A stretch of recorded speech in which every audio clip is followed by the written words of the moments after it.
Muy bien, pues bueno, vamos a abrir nuestras Biblias, por favor, en Marcos capítulo 11. Marcos capítulo 11, continuamos ahí en nuestro estudio en Marcos. La semana pasada tuvimos una pausa, un mensaje especial, pero hoy vamos a continuar. Marcos 11, capítulo 11, versículo 12. Hace 15 días vimos la primera parte del capítulo que se conoce como la entrada triunfal, cuando Jesús llega a Jerusalén, ¿verdad? Ese esperado, ¿no? O no esperado, sino tan anunciado, ¿no? Regreso de Jesús, de que iba para Jerusalén, iba para Jerusalén, porque ya vimos, ¿no? ¿Qué significaba eso? Que Jesús iba a dar su vida. Ya esto ya es la última parte de su ministerio, donde Jesús ya va a Jerusalén a entregar su vida, ¿no? Él le había firmado su rostro para hacer esto. Entonces lo vimos llegando y vimos a la multitud recibiéndolo realmente como el Mesías, así lo estaban viendo, ¿verdad? Dándole gritos, ¿no? Hosana, bendito el que viene en el nombre del Señor, bendito el reino de nuestro padre David que viene, Hosana en las alturas, ¿verdad? Pero veamos que todo esto, pues realmente eh, era algo falso, digámoslo así, ¿no? No era real. ¿Por qué? Pues porque estos mismos que están gritando aquí, muchos de ellos, los que están gritando Hosana, son aquellos que van a estar gritando en pocos días, crucifícale, ¿no? Rechazando a Jesús como el Mesías. Entonces, vimos esta parte donde él entra, pero Jesús sabe lo que está sucediendo, ¿verdad? El último versículo, verso 11 que vimos hace 15 días, déjame leerlo antes de continuar, y dice así: y entró Jesús en Jerusalén, en el templo, y habiendo mirado alrededor todas las cosas, como ya anochecía, se fue a Betania con los 12. Jesús llega y simplemente sabe que es los últimos días antes de ir a la cruz, pero está viendo lo que está sucediendo en Jerusalén, ¿no? Y te decía, cuando llegamos a esa parte hace 15 días, les decía que pues íbamos a estar viendo qué fue lo que Jesús encontró, ¿no? Y vamos a empezar a ver qué fue con lo que Jesús encontró. Entonces, quisiera leerlo. Vamos a ver del verso 12 al verso 19 y después de leerlo oramos para comenzar. Dice el verso 12: al día siguiente, cuando salieron de Betania, tuvo hambre, y viendo de lejos una higuera que tenía hojas, fue a ver si tal vez hallaba en ella algo. Pero cuando llegó a ella, nada halló sino hojas, pues no era tiempo de higos. Entonces Jesús dijo a la higuera: nunca jamás coma nadie fruto de ti. Y lo oyeron sus discípulos. Vinieron pues a Jerusalén, y entrando Jesús en el templo, comenzó a echar fuera a los que vendían y compraban en el templo, y volcó las mesas de los cambistas y las sillas de los que vendían palomas, y no consentía que nadie atravesase el templo llevando utensilio alguno. Y les enseñaba diciendo: ¿no está escrito, mi casa será llamada casa de oración para todas las naciones? Mas vosotros la habéis hecho cueva de ladrones. Y lo oyeron los escribas y los principales sacerdotes, y buscaban cómo matarle, porque le tenían miedo, por cuanto todo el pueblo estaba admirado de su doctrina.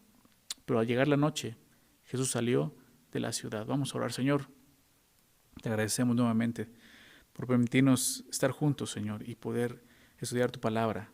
Gracias, Señor, porque sabemos que no solo es porque tenemos un libro en nuestras manos, sino porque tenemos tu Espíritu Santo, Señor. Como iglesia tenemos tu Espíritu quien nos enseña y nos guía. Y te pedimos eso, guíanos en esta mañana, Señor. Ayúdanos a entender todas esas verdades que están aquí, Señor. Lo que tú mismo querías enseñar en ese momento, Señor. ¿Qué fue lo que tú viste al entrar a esta ciudad, Señor? En Jerusalén. ¿Qué fue lo que tú viste en el pueblo, Señor? Ayúdanos a verlo y poder entender, Señor, qué es lo que tú estás viendo el día de hoy en nosotros, Padre. Guíanos en ese estudio, Señor. Por favor, te lo pedimos en el nombre de Jesús. Amén. Muy bien, pues la historia quizás la has escuchado, la historia de esta higuera, la maldición de la higuera, ¿no? Y la purificación del templo, que parecen que son dos historias diferentes, pero están juntas. Es más, todo el contexto, todo el capítulo está junto.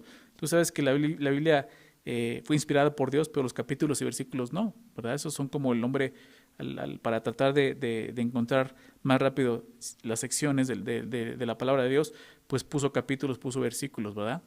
Pero realmente tiene todo esto tiene un hilo que va conduciendo el pasaje, ¿no?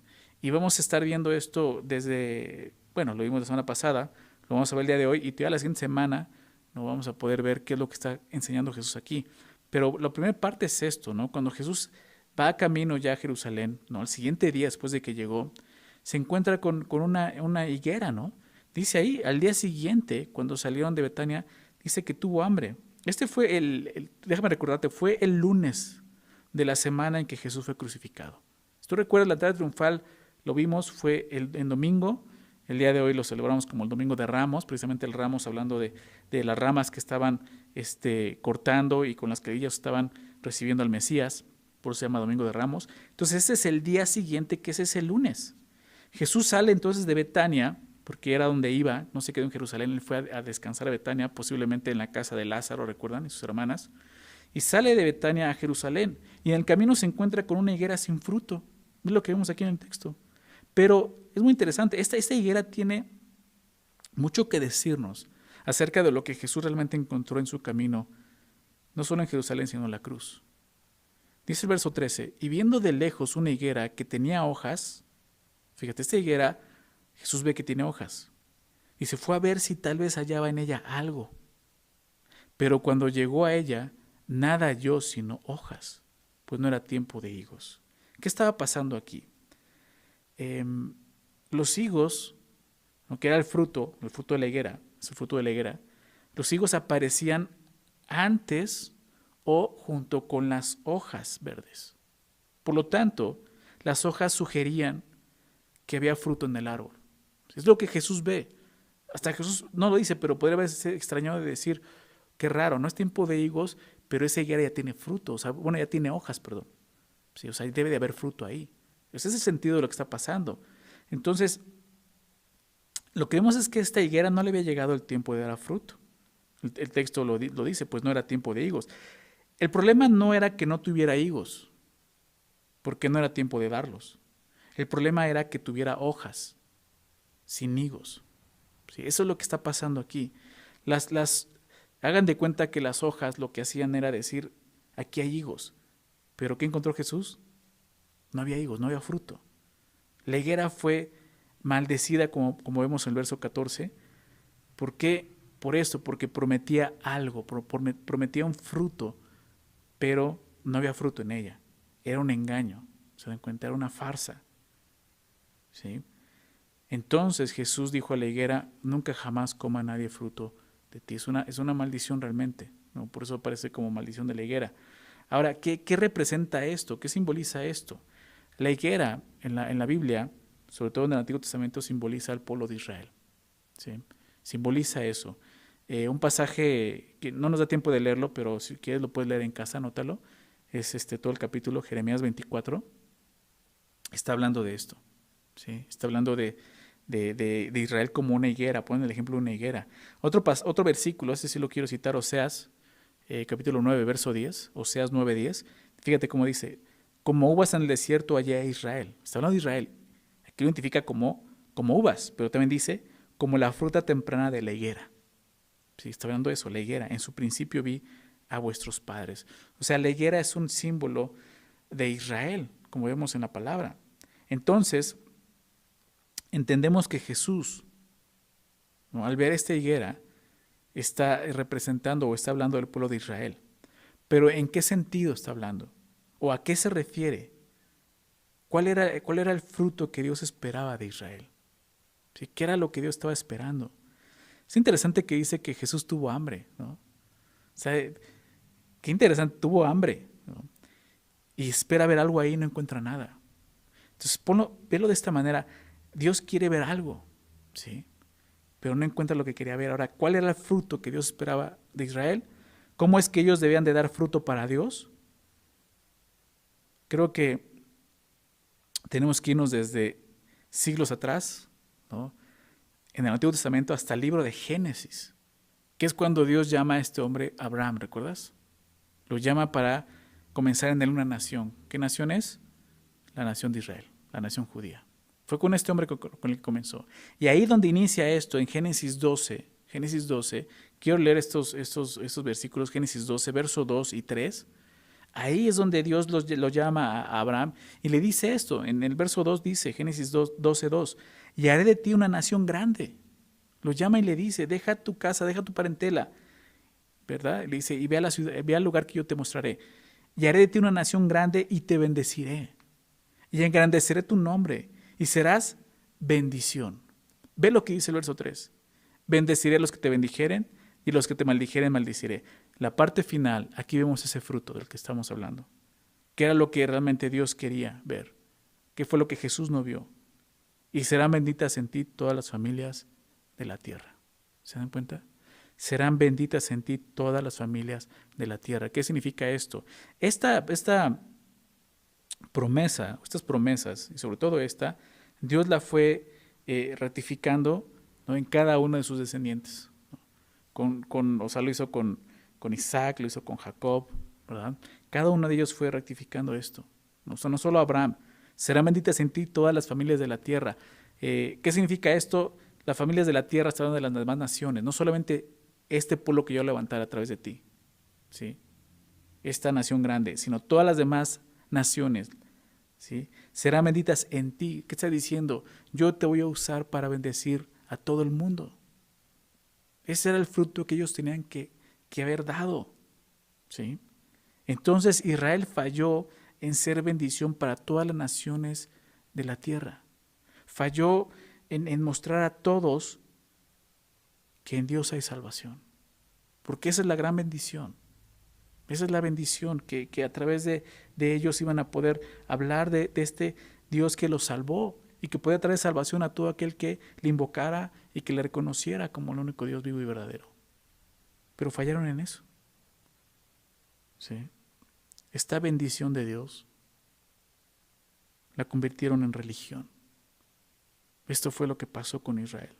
Su religiosidad los llevó a perder realmente su propósito. El por qué Dios los escogió para hacer bendición a más personas. ¿Sí? Esta religiosidad no es nueva. Aún ahí en Génesis 12 no es algo nuevo. Esta religiosidad viene desde antes. ¿Sabes cuándo? Génesis capítulo 3. ¿Recuerdas ese pasaje? Cuando el hombre peca delante de Dios, come del fruto que Dios le dijo que no comiera, ¿verdad? ¿Y recuerdas qué sucede? Son abiertos sus ojos y ven una realidad que no era la que esperaban ver, ¿verdad? Porque Satanás los engañó, ¿sí? Entonces, ¿qué hacen? Se encuentran desnudos, avergonzados. Y déjame recordar qué sucede en el verso 7 de Génesis 3. Dice, entonces fueron abiertos los ojos de ambos, hablando de Adán y Eva, y conocieron que estaban desnudos. Entonces cosieron hojas, ¿recuerdas de qué eran? De higuera. Y se hicieron delantales. Qué interesante, de higuera. ¿Sí? ¿Sabes qué representaban esas hojas de higuera? La religiosidad. El hombre tratando de justificarse en sus méritos, en sus fuerzas delante de Dios. Esa es la religiosidad. ¿Se dan cuenta? Eso es lo que estaba haciendo el pueblo de Israel. Por eso te decía, la religiosidad no comenzó ahí, no comenzó con Israel, desde antes ya estaba. ¿Recuerdan qué hace Dios? Le quita esas hojas de higuera y ¿qué hace? Los viste con pieles de animales. Dios hace un sacrificio de animales para poder vestirlos con pieles. Dice esas hojitas no van a servir. ¿Sí? Esa religiosidad no sirve delante de mí. Esa religiosidad no va a dar fruto. ¿Sí? Y eso es lo que estaba pasando. Eso es lo que sucede con esta higuera que Jesús ve. Se acerca y dice, no hay fruto. Es un engaño esto. Entonces Jesús, verso 14, dijo a la higuera, nunca jamás coma nadie fruto de ti. La respuesta de Jesús es maldecir a la higuera. ¿Sí? Porque si no entendemos esto y lo estudiamos, dice, ¿y por qué maldijo una higuera? O sea, nada más porque no tuvo que comer, tampoco tanta hambre tenía Jesús que se enojó y dijo, maldita. O sea, no. O sea, espiritualmente está pasando esto. Por eso Jesús dice, lo primero que encuentro en Israel es esto. Religiosidad. ¿Se dan cuenta de eso? Entonces fue maldecida por su pretensión de hojas, no por su falta de fruto, recuerda eso. Por pretender algo que no era. Eso es la religiosidad. Al igual que Israel, esta higuera tenía la apariencia exterior, pero nada de fruto. A Dios no le agrada que su pueblo esté lleno de hojas y que no tenga fruto. Las hojas representaban esa religión del pueblo, sus ritos, sus tradiciones, que tanto se aferraban, a las que tanto se apoyaban, diciendo, nosotros tenemos un padre, es Abraham, ¿verdad? Nosotros tenemos la circuncisión. tenemos el pacto de Dios, tenemos la ley. ¿Y de qué les sirvió? ¿De qué les sirvió si cuando vino el Mesías lo rechazaron? Al parecer debería de haber fruto en ellos, pero Jesús no encontró eso, solo encontró hipocresía, solo encontró una falsa religión, ¿verdad? Lo vimos al principio del capítulo, a la entrada triunfal, y lo vemos. Jesús fue recibido con gritos: Hosana, bendito el que viene en nombre del Señor, bendito el reino de nuestro Padre David que viene, Hosana en las alturas. No estaba mal que ellos gritaran Hosana. Lo que estaba mal es que su adoración era falsa. Religiosidad, ¿se dan cuenta? Eso fue lo que Jesús vio. Algo importante que aparece aquí al final del capítulo, del versículo 14. Fíjate lo que dice. Léelo junto conmigo. ¿Y lo oyeron? ¿Quiénes? Sus discípulos. Importante. Porque ahí estamos nosotros. ¿Sí? Viene hablando de Israel, pero aquí estamos nosotros, escuchando estas cosas, aprendiendo de esto. Esto es importante. Nosotros no estamos exentos de lo que ocurrió con el pueblo de Israel. La religiosidad no es algo que ocurre solamente a los judíos. La religiosidad es algo que nos puede ocurrir a cualquiera. ¿Se dan cuenta? Aún conociendo a Jesús, podremos estar teniendo muchas hojas de religión, pero sin fruto, mostrando solo una adoración falsa. ¿Cuánto de esto hay en la iglesia? Gente que realmente es religiosa, pero no tiene fruto, no da fruto en Cristo. Tiene sus hojas mostrando yo soy bien cristiano, yo no hago esto, yo soy más cristiano que tú porque yo no tomo café, yo no bailo, yo no me atrevería a hacer esto. O sea, ¿y el fruto dónde está? Si viniera Jesús va a encontrar puras hojas de religiosidad en tu vida, ¿te das cuenta? La maldición de Jesús a la higuera que representa a Israel también representa eso, el juicio de Dios sobre esa nación por rechazar a Jesús como el Mesías. ¿Hasta dónde puede llegar la religiosidad? ¿Te das cuenta? Déjame decir algo muy interesante. En todo el ministerio de Jesús, este es el único milagro destructivo. El único milagro realmente que es destructivo porque Jesús maldice. Sí, la siguiente semana vamos a ver cómo realmente esta higuera se seca desde la raíz. Sabemos que el Antiguo Testamento está lleno de milagros de destrucción, de juicio, pero ese es el único de su clase en el Nuevo Testamento, donde hay una maldición, hay un juicio. Y como único en su clase debemos de ver que hay una gran lección en este milagro, en lo que está haciendo Jesús aquí, y una lección para nosotros. ¿Cuál es? Pues lo que estamos viendo. Dios no va a aprobar algo así, no va a aprobar que digamos profesar algo y que no sea real. Que hablemos, pero que no hagamos. Me recordaba mucho las palabras del apóstol Pablo a Tito, la carta a Tito, capítulo 1, verso 16. Dice así: profesan conocer a Dios, pero con los hechos lo niegan. ¿Te das cuenta? Es esto, religiosidad, una religión falsa. Profesan conocer a Dios, pero con sus hechos lo niegan, siendo abominables y rebeldes, reprobados en cuanto a toda buena obra. No hay fruto. ¿Se dan cuenta? Reprobados. Esto fue lo que Jesús vio en la higuera. Esta higuera está reprobada, no sirve de nada. Eso fue con lo que se encontró Jesús llegando a Israel. Vamos a continuar viendo esa segunda parte. Vinieron pues a Jerusalén, y entrando Jesús en el templo, comenzó a echar fuera a los que vendían y compraban en el templo, y volcó las mesas de los cambistas y las sillas de los que vendían palomas, y no consentía que nadie atravesase el templo llevando utensilio alguno. ¿Qué está pasando ahora? Jesús va a purificar el templo, ¿no? Y esto por segunda vez, ¿no? Ya lo hizo una vez, por segunda vez lo está haciendo. Dice, vinieron pues a Jerusalén.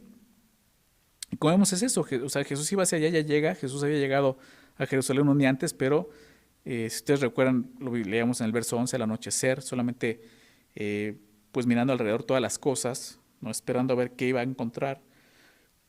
Y el primer lugar que Jesús visita es el templo, ¿no?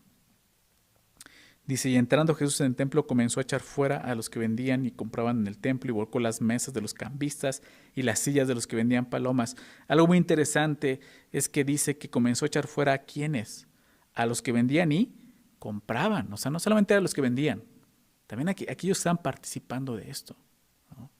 Porque así es la religiosidad, ¿no? Hay lugares, y cuando digo lugares, quiero referirme a lugares que se nombran como iglesias, que ofrecen religiosidad. Pero hay gente que compra eso, que le gusta estar eso, le gusta ser religiosa, ¿sí? O sea, no solamente es el que ofrece eso, es el que lo compra. Jesús odia eso. Se aborrece eso, como veíamos, es hipocresía. Y lo vemos aquí, entrando Jesús en el templo comenzó a echar fuera tanto a los que vendían como a los que compraban en el templo, volcando las mesas de los cambistas y las sillas de los que vendían palomas, o sea, de los que cambiaban las monedas, ¿no? El templo era el lugar donde estaba la presencia de Dios, ¿recuerdas? O sea, para Israel era eso, el templo es la presencia de Dios, ¿sí? La gloria de Dios. Pero en ese momento, es interesante, en ese momento Dios mismo estaba entrando al templo, ¿sí? Y se encuentra esto, imagínate eso, imagínate eso, sabemos que Jesús es Dios, se encuentra con esto. Es importante porque vamos a poder entender por qué es que Jesús hace esto. Ahora, cuando se hizo el censo de la nación judía, yéndonos al libro de Éxodo, Éxodo 30, ahí en la ley de Moisés decía que todo varón de Israel mayor de 20 años tenía que pagar como ofrenda al Señor un tributo, medio ciclo para el templo. Y entonces los cambistas, que menciona aquí, la mesa de los cambistas, eran quienes proporcionaban el cambio de moneda a los que venían de otros lugares a Jerusalén para las fiestas. Recuerda, está la Pascua, una de las fiestas más importantes de Israel. Miles de personas, quizás millones de judíos estaban ahí para celebrar esta fiesta. Muchos venían de fuera, muchos traían dinero de otros lugares, ¿sí? En Jerusalén solo estaba la moneda, digamos así, judía. Entonces, lo que los israelitas decían es que ese dinero no servía, ellos tenían que cambiar por dinero del templo para que funcionara. Entonces, obviamente, estaban esos cambistas donde tú llegabas y cambiabas tu dinero, ¿verdad? Como el día de hoy eres ir y cambiar pesos por dólares. Obviamente, va a haber una comisión, ¿verdad? Y va a haber una pérdida, ¿sí? El Talmud judío dice que los cambistas cobraban el 12% en cada transacción que se hacía. O sea, era su ganancia, ¿sí? Nada más para que vayas viendo de qué se trataba esto. Ya era un negocio, ¿sí?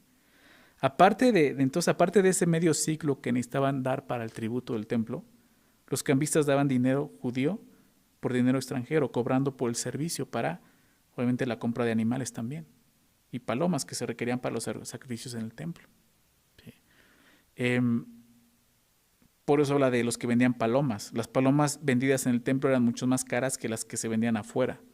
Sin embargo, los sacerdotes solo aceptaban palomas del templo, pues recibían su porcentaje de los vendedores. O sea, ya era todo un negocio. Ellos decían, mira, ¿sabes qué? Nos vamos ellos, los sacerdotes eran los que tenían que revisar, ¿recuerdas? Los sacrificios. Ellos decían si sí era bueno el sacrificio, si no tenía mancha, si no tenía defecto, ¿verdad? Y lo recibían. Entonces, si este sacrificio no venía del templo, pues lo rechazaban. Decían, no, o sea, tiene que ser de aquí, ¿verdad? Cuando la ley decía que cada uno tenía que traer su sacrificio, o sea, cada uno tenía que criar, ya sea el becerro, la oveja, ¿no? La paloma, o sea, tienes tú que haberlo criado y llevarlo. Pero ya está todo corrompido, ¿te das cuenta? Al grado que los mismos sacerdotes, pues ya estaban totalmente, pues sí, envueltos en esto, ¿no? O sea, si no me traes unos de aquí, ¿no? Pues lo voy a rechazar prácticamente. Entonces, ¿qué tenían que hacer? Tenían que cambiar su dinero para comprar esos animales y había pérdidas y era un negociazo, obviamente, para los sacerdotes, ¿sí? ¿Se dan cuenta de esto? Lo que empezó como un servicio al pueblo, un servicio para poder adorar a Dios, se convirtió en un negocio. en un negocio que no debía hacerse ahí en la casa de Dios. Es por eso que Jesús los echa fuera, igual que a sus mesas. El verso 16 dice otra cosa, y Jesús no consentía que nadie atravesase el templo llevando utensilio alguno. ¿Por qué? Prácticamente lo que está diciendo es que pues ya agarraban el templo como un atajo, ¿no? Para cruzar, cruzaban, era un atajo para cruzar de la ciudad de Jerusalén al Monte de los Olivos y evitar rodear el templo. Entonces ya por aquí nos pasamos, ¿no? O sea, ya la gente ni siquiera valoraba o estimaba lo que significaba el templo de Dios. Sí, la gente pasaba ahí por comodidad simplemente, transportando todo tipo de objetos, de objetos a través del templo, y por lo tanto deshonraban el templo, al no considerar lo que eso valía. Entonces Jesús empieza a ver esto y dice, ¿qué está pasando aquí? Verso 17 dice, y les enseñaba diciendo, ¿no está escrito, mi casa será llamada casa de oración para todas las naciones?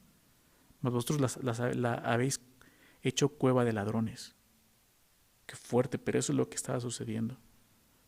Ahora me gusta cómo empieza el verso 17, dice, y les enseñaba. Sí, vemos el enojo de Jesús. Vemos a Jesús enojado, ¿sí? Pero su enojo no fue pecaminoso. ¿Por qué? Porque ese enojo fue una respuesta hacia lo que es injusto, ¿sí? No es que Jesús ese día se levantó de malas y empezó a desquitarse con los pobres cambistas y los que vendían. No, no, no, no. Realmente era injusto lo que estaba pasando, ¿sí?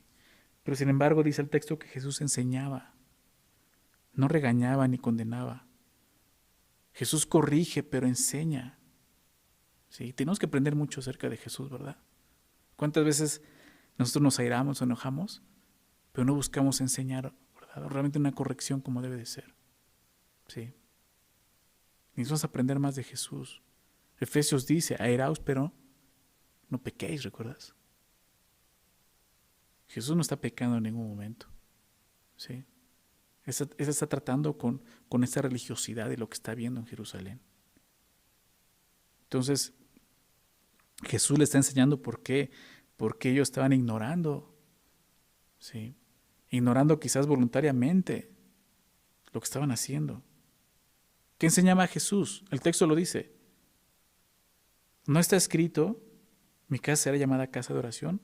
¿Qué enseñaba Jesús? Las Escrituras, la palabra de Dios, ¿verdad? Ese tiene que ser nuestro apoyo, es el apoyo de Jesús. Y dice, no está escrito, mi casa será llamada casa de oración para todas las naciones. Así estaba escrito. Dios había separado aquel lugar, el templo, específicamente para la oración y la devoción de su pueblo, o de todo aquel que quisiera venir a adorarle. Era el lugar menos apropiado para llevar a cabo un negocio, y más un negocio como el que estamos viendo, en el cual se abusaba de la gente. Qué triste es eso, ¿no crees? ¿Hasta dónde los llevó su religiosidad? ¿Sabes qué es más triste? Que el día de hoy muchas iglesias se conducen de esta manera. Ya no parecen iglesias, ya no son casas de oración, son negocios, son empresas que muy fácilmente llegan a cometer abusos y fraudes. ¿Qué está pasando? ¿Te das cuenta? Como no solamente es para el pueblo judío, también nos pasa como iglesia.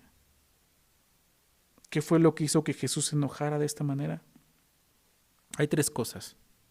La primera, y lo vemos claramente, la primera, pues Jesús se indigna, se enfurece, pues con esto, con este tipo de explotación hacia el pueblo, aquellos que vienen de lejos, ¿verdad?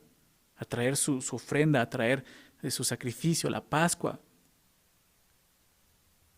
Esas autoridades del templo estaban tratándolos de una forma pues muy fea. ¿Por qué? Porque ellos vienen a adorar a Dios. Sí, es la casa de oración. Y no son tratados como adoradores, son tratados como consumidores, que podían, a los cuales podían explotar para sus propios fines. Eso indignó a Jesús, como lo sigue haciendo el día de hoy. Este tipo de explotación del hombre por el hombre, siempre va a traer esto, la ira de Dios. Y más aún cuando se hace eh, con una careta de religiosidad, siendo hipócritas. En segundo lugar, Jesús estaba indignado porque estaban profanando el templo, como veíamos en el verso 16. ¿Sí? La gente había perdido el sentido de lo que el templo era, la presencia de Dios, la casa de Dios. Los sacerdotes llegaron a comercializar lo sagrado, ¿se dan cuenta? Y al hacerlo estaban profanando el templo de Dios. Claro que Jesús estaba molesto por esto. Pero, en tercer lugar, y creo que esto fue lo que más provocó la indignación de Jesús, según el contexto, y es lo que quiere enseñar, fue que el propósito por el cual el Señor había elegido a este pueblo y les había dado su ley, y les había dado todo el sacerdocio levítico, y les había dado un templo, se había perdido. ¿Cuál es ese propósito? Ese propósito era que su casa fuera llamada casa de oración para todas las naciones, ¿recuerdas? Y serán benditas en ti todas las naciones. Lo vemos aquí nuevamente. Jesús cita la Escritura y cita al profeta Isaías para enseñarle a Israel el mayor error que estaban cometiendo. Isaías 56. Acompáñenme si me quieren acompañar ahí. Isaías 56. Fíjate lo que dice el texto. Isaías 56. Desde el verso 3 voy a leer. Dice así: y el extranjero que sigue a Jehová, o sea, que está hablando a aquellos que no son judíos, ¿verdad? Aquellos que no nacieron como judíos, que no tienen linaje de Abraham. El extranjero que sigue a Jehová, pero que ha decidido seguir a Dios, no hable diciendo: me apartará totalmente Jehová de su pueblo. O sea, no hables, no digas que va a suceder esto, yo no te voy a apartar. Ni diga el eunuco: he aquí yo soy árbol seco. O sea, dice, a los que son extranjeros no piensen que yo o sea, a los que me están siguiendo siendo extranjeros no piensen que me voy a olvidar de ellos. ¿Te das cuenta? Y el extranjero que sigue a Jehová, no hable diciendo: me apartaré totalmente de Jehová de su pueblo, ni diga el eunuco: he aquí yo soy árbol seco, porque así dijo Jehová: a los eunucos que guarden mis días de reposo y escojan lo que yo quiero y abracen mi pacto, obviamente aquellos que puedan adorarme como yo les estoy mostrando en este momento, ¿verdad? Recuerda que esto ya ha cambiado para nosotros, ahora es en Cristo en que podemos adorar a Dios. Dice: yo les daré un lugar en mi casa, yo los voy a recibir, no los voy a rechazar, y dentro de mis muros. Y nombre mejor que el de los hijos e hijas, o sea, van a ser más cercanos que hijos e hijas. Nombre perpetuo les daré, que nunca perecerá. Y a los hijos de los extranjeros, aquí vemos, los gentiles, está hablando de las demás naciones, que sigan a Jehová para servirle. ¿Para qué? Para servirle. Y que amen el nombre de Jehová para ser sus siervos. A todos los que guardan el día de reposo, para no profanarlo y abracen mi pacto. En este caso, no está hablando de que tú y yo tenemos que guardarle de reposo. ¿Sí? ¿Por qué? Porque el Nuevo Testamento enseña claramente que nuestro reposo es Cristo, o sea, guardar que la fe en Cristo sería lo equivalente, para no profanarlo, y abracen mi pacto. ¿Qué pacto? Para no ser el nuevo pacto. Dice entonces, verso 7, fíjate lo que dice: yo los llevaré a mi santo monte y los recrearé en mi casa de oración. Lo que dice Jesús, ¿no está escrito que su casa será casa de oración? Sus holocaustos y sacrificios serán aceptos sobre mi altar. ¿Sacrificios, holocaustos de quién? De los gentiles, ¿verdad? De aquellos que vengan con Dios dispuestos a servirles, a adorarle. Porque mi casa será llamada casa de oración para todos los pueblos. Ese es el énfasis, eso es lo que Jesús está diciendo. Eso es lo que Jesús le está preguntando. ¿No está escrito esto? Mi casa será llamada casa de oración para todas las naciones. Entonces el templo debe de haber sido un lugar donde tanto judíos y gentiles pudieran buscar al Dios vivo y verdadero, ¿se dan cuenta? Pero, ¿qué pasó? La religiosidad de los judíos los llevó a ser elitistas, los llevó a discriminar a los gentiles. Ellos no entendieron que Dios los había escogido con el único fin de que ellos fueran de bendición para las demás naciones, como vimos en Génesis 12:3. que por medio de ellos todas las demás naciones conocerían que solo hay un Dios vivo y verdadero, y que quería revelarse cuando Cristo el Mesías fuera manifestado. O sea, piensa en esto. El plan de Dios con Israel era que tanto judíos como gentiles esperaran juntos al Mesías, que juntos hubieran recibido a Jesús como el único Salvador. Pero con su religiosidad los judíos echaron a perder ese plan. Con su religiosidad no dieron el fruto que Dios esperaba de ellos. En lugar de eso, ¿qué fue lo que Jesús encontró? Al final del verso 17 dice: mas vosotros la habéis hecho cueva de ladrones. ¿Qué fue lo que Jesús encontró? Ladrones. Ahí lo dice, una cueva de ladrones. Ahora, quienes dirigían la casa de Dios eran ladrones. Qué fuerte. Pero es verdad, eso es lo que estaba pasando. Déjenme explicar un poco esto. El templo estaba seccionado, ¿sí? Quizás si has estudiado el Antiguo Testamento, sabes que había un lugar santo, un lugar santísimo, ¿verdad? Pero estaban los atrios. Ya en el tiempo de Jesús están divididos.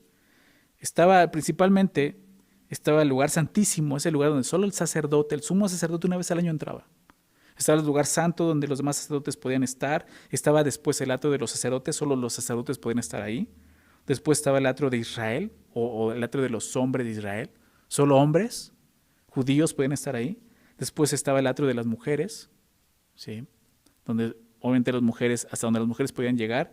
Y al inicio estaba el atrio de los gentiles, donde sí, ellos podían estar ahí, ¿sí? Ese lugar debía ser usado como un lugar para evangelizar, digámoslo así, para que los judíos pudieran invitar a los gentiles a conocer a Dios. ¿Pero qué crees que había en ese atrio?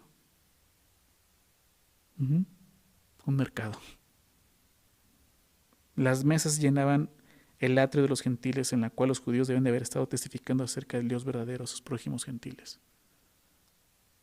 El patio había sido transformado en un tianguis prácticamente, con compradores, vendedores, corrales por todas partes. ¿Te das cuenta de eso? La adoración y aún el evangelismo era imposible en ese lugar.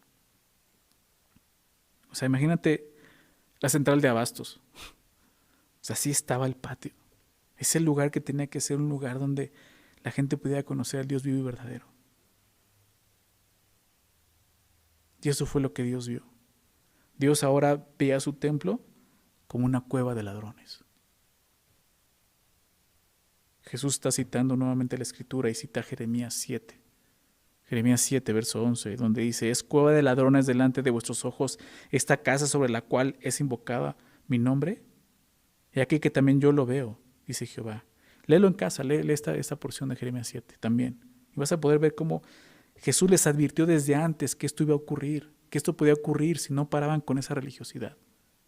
Que un día iba a llegar y iba a encontrar esto, su casa como una cueva de ladrones, y lo encontró. Ahora, ¿qué es esto? Una cueva es un refugio. Muchas veces era un refugio para los ladrones. Los principales sacerdotes estaban usando el templo como un refugio, escondiendo su ambición, escondiendo su codicia, su avaricia.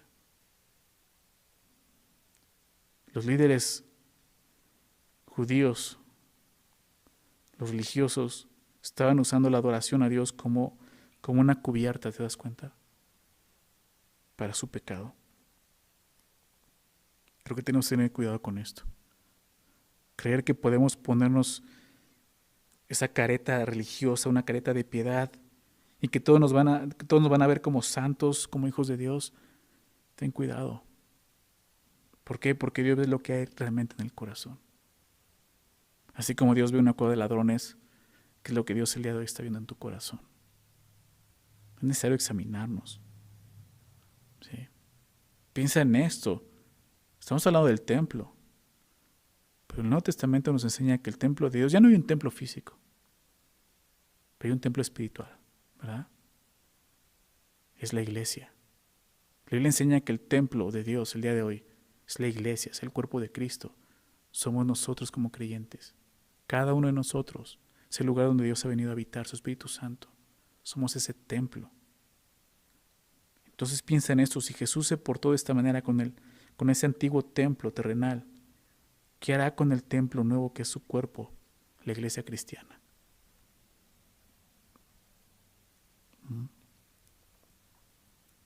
A veces Jesús necesita volver y regresar y volcar mesas y sillas, ¿verdad? Que están ahí en nuestro corazón, pecados, que con nuestra religiosidad queremos taparlos, queremos vernos más religiosos, no hay más santos, más, como digamos, más piadosos que otros, pero ¿dónde está el fruto? Ahí es donde se ve realmente qué tan espirituales somos. En el fruto, recuerda, no en las hojas.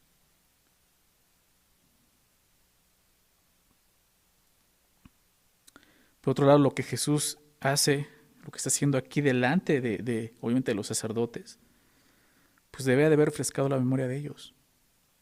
Ellos deben de haber reconocido que Jesús venía como el Mesías. ¿Por qué digo esto? Fíjate lo que dice el profeta Malaquías. Malaquías 3. Malaquías 3, verso 1. Voy a leer verso 1 al 3. Dice así: He aquí, eso dice la palabra, he aquí yo envío mi mensajero, el cual preparará el camino delante de mí. Claro que es una referencia a Juan el Bautista, ¿verdad? Pero es lo que dice: y vendrá súbitamente a su templo. ¿Quién? El Señor, a quien vosotros buscáis. ¿Te das cuenta? Israel buscaba esto, buscaba al Señor. Y el ángel del pacto, a quien deseáis vosotros, al que tanto buscaban, esperaban, anhelaban, al que deseaban, va a llegar súbitamente. Y aquí viene, ha dicho Jehová de los ejércitos. Verso 2. ¿Y quién podrá soportar el tiempo de su venida? ¿Por qué dice esto? Por lo que estamos viendo. ¿Quién va a soportar eso? Su presencia. ¿O quién podrá estar en pie cuando Él se manifieste? Porque Él es como fuego purificador y como jabón de lavadores. Y se sentará para afinar y limpiar la plata, porque limpiará a los hijos de Leví. ¿A qué se refiere con los hijos de Leví? Sacerdocio, ¿verdad? Recuerda que los levitas, de ahí viene el sacerdocio. Limpiará a los hijos de Leví y los afinará como a oro y como a plata, y traerán a Jehová ofrenda en justicia. O sea, esto debe de llamar la atención a los sacerdotes. O sea, este hombre aparece súbitamente, ¿verdad? Diciendo que es el Mesías y empieza a purificar la religiosidad de los sacerdotes. Empieza a purificar y a limpiar a los hijos de Leví. ¿Pero qué pasó con ellos? No lo vieron. No lo vieron. ¿Se dan cuenta? Verso 18. Y lo oyeron los escribas y los principales sacerdotes y buscaban cómo adorarle. No dice así, ¿verdad? Cómo matarle. Porque le tenían miedo por cuanto todo el pueblo estaba admirado de su doctrina. Ya en ese momento el odio y el rechazo de los escribas y sacerdotes hacia Jesús había crecido tanto que lo querían matar. O sea, Jesús apenas está entrando a Jerusalén y ya están buscando, o sea, tenemos que terminar con él, tenemos que destruirlo. ¿Por qué querían matar a Jesús? Principalmente, ¿por qué? Pues porque los dueños del negocio eran ellos, los principales sacerdotes. Era su negocio el que estaba exhibiendo Jesús, el que estaba destruyendo Jesús. Ellos solo estaban buscando la manera de matarlo, buscando la oportunidad para asesinar a Jesús, buscando esa oportunidad. Ellos no podían prender a Jesús y condenarle, porque lo que Jesús enseñaba era cierto. Realmente el templo era una cueva de ladrones. Si ellos arrestaban a Jesús en este momento y lo apedreaban para matarlo, porque esa era la muerte judía, lo que estaban haciendo era realmente evidenciando que eran culpables y que lo que Jesús decía era verdad. Por eso es que ellos comenzaron a buscar la manera de cómo incriminarlo, para poder deshacerse de él. Por eso dice el texto, porque le tenían miedo. ¿Por qué le tenían miedo? Dice, por cuanto todo el pueblo estaba admirado de su doctrina. Sí, o sea, ellos querían asesinar a Jesús, pero no tenían una prueba para hacerlo y que el pueblo estuviera de acuerdo. Al contrario, el pueblo se admiraban de lo que Jesús enseñaba. Entonces no podían arrestarlo de esa forma. Y me gusta esto porque al hacer esto, y te lo mencioné cuando vimos que Jesús iba hacia Jerusalén y lo que iba a pasar esta semana en Jerusalén, ¿verdad? lo vimos hace 2 semanas. Al hacer esto, los sacerdotes y escribas estaban haciendo lo que cada judío debía hacer al celebrar la Pascua. Apartar el cordero, ¿recuerdas? Al día 10, para inmolarlo al día 14. Durante esos días, ese tiempo, ellos tenían que inspeccionar el cordero que iban a sacrificar, que no tuviera ningún defecto, que no tuviera mancha. Eso es lo que están haciendo realmente los sacerdotes, sin quererlo. Ellos no podían matar a Jesús con libertad. ¿Por qué? Porque no había mancha en él. Si ellos lo mataban solo porque sí, el pueblo estaría en contra de ellos. Entonces, con eso están testificando, no hay pecado en él, no hay mancha, no hay falla, no hay error. Él es el Cordero de Dios. Pero su religiosidad no les permitió verlo. ¿Se dan cuenta? Eso es lo que estaba pasando. Terminamos verso 19, pero al llegar la noche Jesús salió de la ciudad. Jesús sabía lo que había en el corazón de estos hombres religiosos, definitivamente. Sabía que el deseo de ellos en este momento ya era asesinarlo, pero Jesús sabía que aún no era el momento. Es por eso que él puede irse sin temor alguno. Al llegar la noche Jesús salió de la ciudad. O sea, todo el día estuvo haciendo esto Jesús ahí en el templo. Ese lunes estuvo haciendo eso. Sabemos que Jesús entregaría su vida. Nadie se la quitaría, él la daría, ¿recuerdas? Y él sabe que aún faltan algunos días para que eso ocurra. Y en esos días debía de dar testimonio de qué, de esto, de la religiosidad del pueblo de Israel. Religiosidad que no les permitiría ver a Jesús como el Mesías. Pero también daría testimonio de otra cosa importante. Y lo vamos a ver más claro la siguiente semana. De la salvación absolutamente por medio de la fe. De eso iba a dar testimonio. Que vemos aquí, con esta maldición de la higuera, nunca jamás coma nadie fruto de ti. Vemos eso, la religión judía el día de hoy es infértil. Por esto, porque Jesús dijo, nunca jamás coma nadie fruto de ti. Es como si Jesús dijo hasta aquí. Hasta este momento les doy la oportunidad de ser esa bendición, de dar fruto. Ya no va a haber fruto en ustedes. La religión judía ya no tiene nada que ofrecernos, ¿te das cuenta? Porque hay un nuevo pacto. La religión judía ya no funcionaría para reconciliar al hombre con Dios. Ahora solamente será la fe en Jesucristo. Es lo que vamos a ver la siguiente semana. Pero ¿qué aprendemos de esto? La religiosidad, como te decía, no solamente es para judíos, es para todos. Nosotros como creyentes podemos estar viviendo una religiosidad. Jesús tendría que venir nuevamente a limpiar eso. Si ustedes recuerdan, Jesús había limpiado el templo ya una vez a inicio de su ministerio. En Juan capítulo 2, así comienza.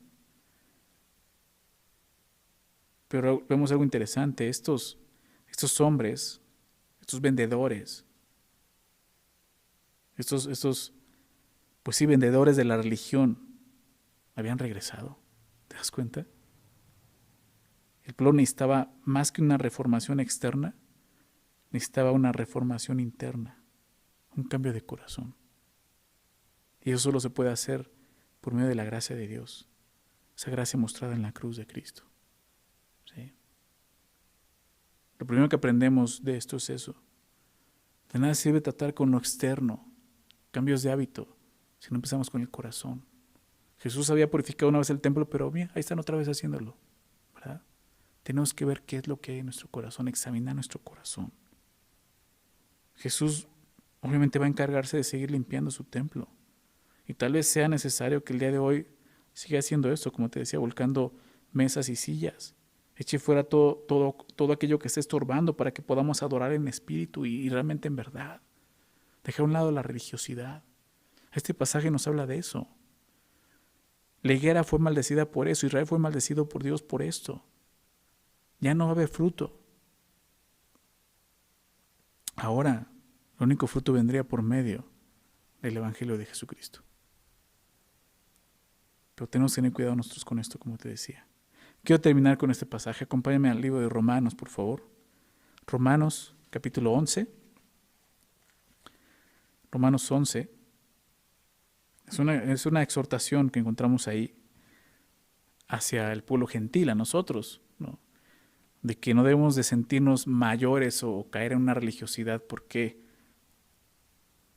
Porque Israel, Dios hizo un lado de Israel, no es por eso. Fíjate lo que dice, déjame leerlo. Romanos 11, voy a leer desde el verso 13, dice así.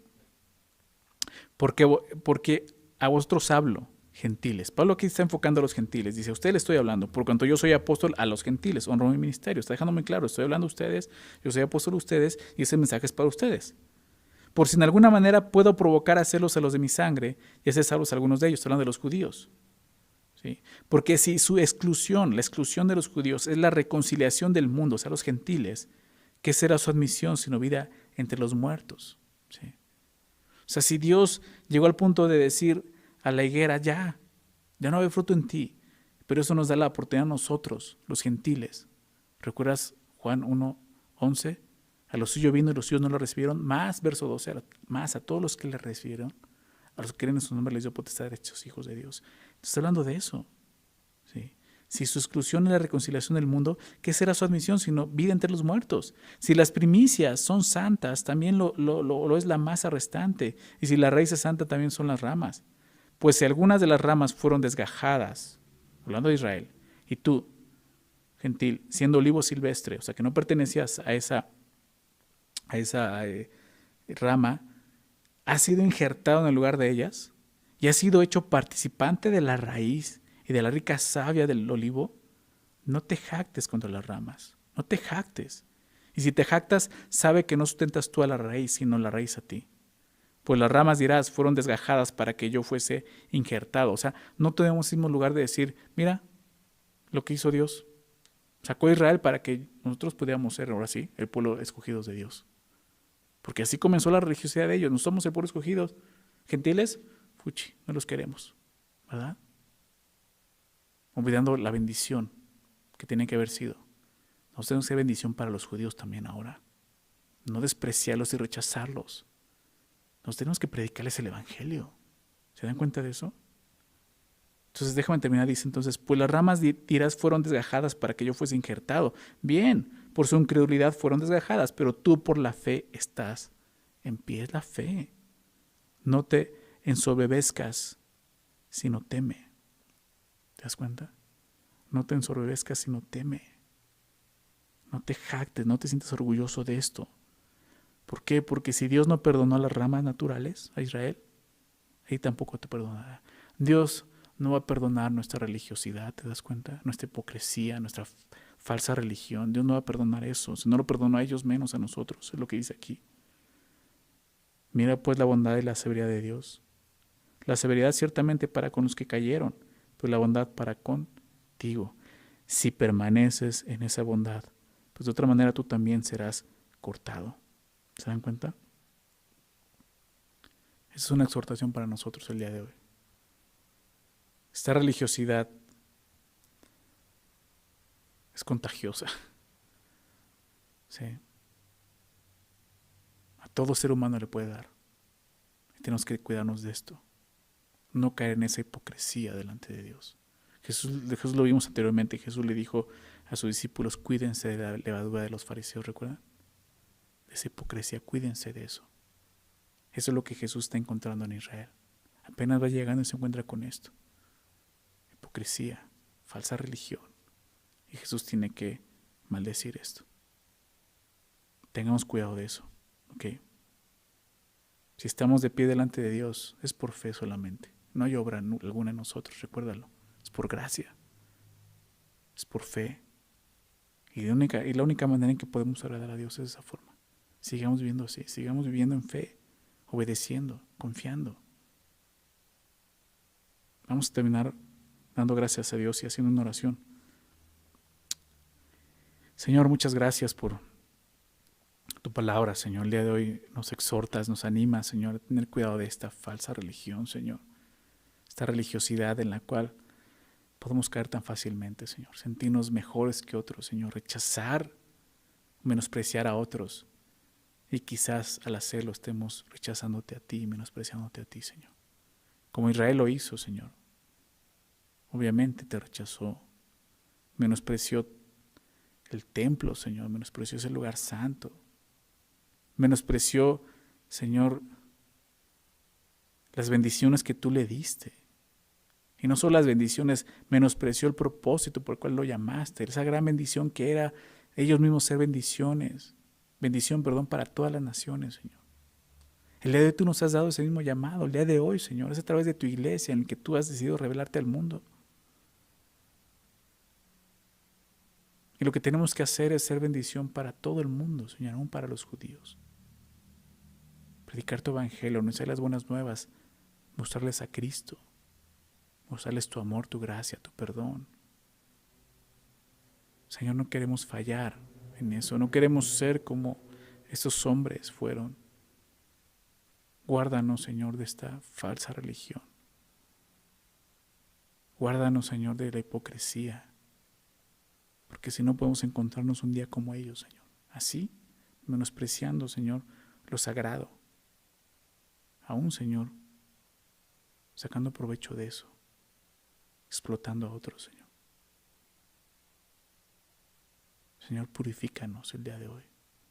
Tú ves nuestro corazón y lo conoces. Purifícalo, muéstranos qué hay en él, Señor.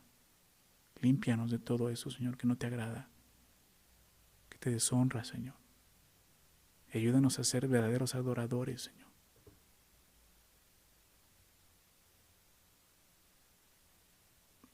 Gracias por tu Espíritu, Señor, que está en nosotros. Llénanos de él, Señor. Queremos ser espirituales, no religiosos, Señor. Queremos ser realmente hombres y mujeres espirituales que te adoren en espíritu y en verdad, Señor. Gracias, Señor, por tu palabra. Gracias, Señor, por recordarnos, Señor, que tú sigues siendo Dios, sigues siendo fiel, Señor, que estás ahí, Señor, que nos amas, que estás presente, Señor, que quieres glorificarte en nuestras vidas. Haz tu obra en nosotros, Señor. Por favor, Padre. Te damos gracias, Señor, te damos toda la honra a ti. En el nombre de Jesús. Amén.